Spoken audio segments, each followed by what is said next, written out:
ഇന്ന് നമ്മുടെ പ്രശാന്തി രഞ്ജിത്തും വരുന്നുണ്ട്. ഓ ഞാൻ പറഞ്ഞില്ലേ കോളേജ് ഞങ്ങൾ ഒരുമിച്ച് പഠിച്ച പ്രശാന്തി രഞ്ജിത്ത്. അവർ പ്രേമിച്ച് നടന്നതാണ്. ഇപ്പോൾ കല്യാണം കഴിഞ്ഞു. ഭയങ്കര പ്രേമമായിരുന്നു കോളേജില്. അവരിപ്പോ വരുന്നുണ്ട്. എപ്പോഴാ വരിക?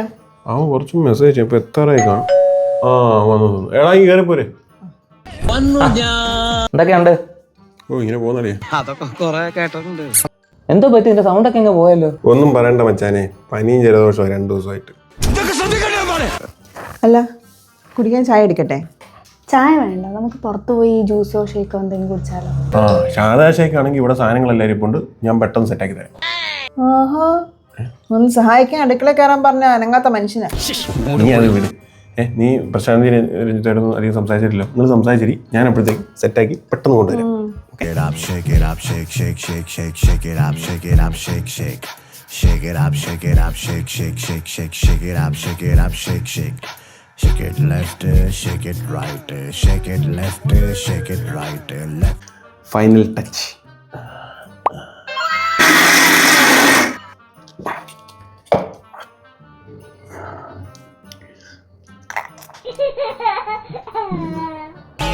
എന്തത് സംഭവം? എന്തത്?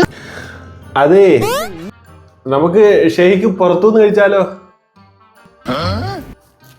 എടാ കുഴപ്പമില്ലടാ, ഹോംമേഡ് അല്ലയോ, കുറച്ച് മിസ്റ്റേക്ക് ഒക്കെ വരും. നീ കൊണ്ടുപോവാ. എന്റെ ഭർത്താവ് ആദ്യം ഉണ്ടാക്കിയതല്ലേ, കുഴപ്പമില്ല, ഞാൻ കുറ്റൊന്നും പറയത്തില്ല, കൊണ്ടുപോരെ. അല്ല, ഒരു സാധനം മാറിപ്പോയി. എന്ത് മാറാ? ഞാൻ ഞെട്ടി. എന്തോ മാറിപ്പോയെന്നാടാ? അതെ, പഞ്ചസാരക്ക് വരെ ഉപ്പാണ് ഇട്ടത്. എടാ ഇത് കോളേജ് ഗ്രൂപ്പിലൊന്നും ഇടല്ലേടാ. അത് ഞാൻ ഏറ്റു മച്ചമ്പി. ഞാൻ അത്രക്കാരൻ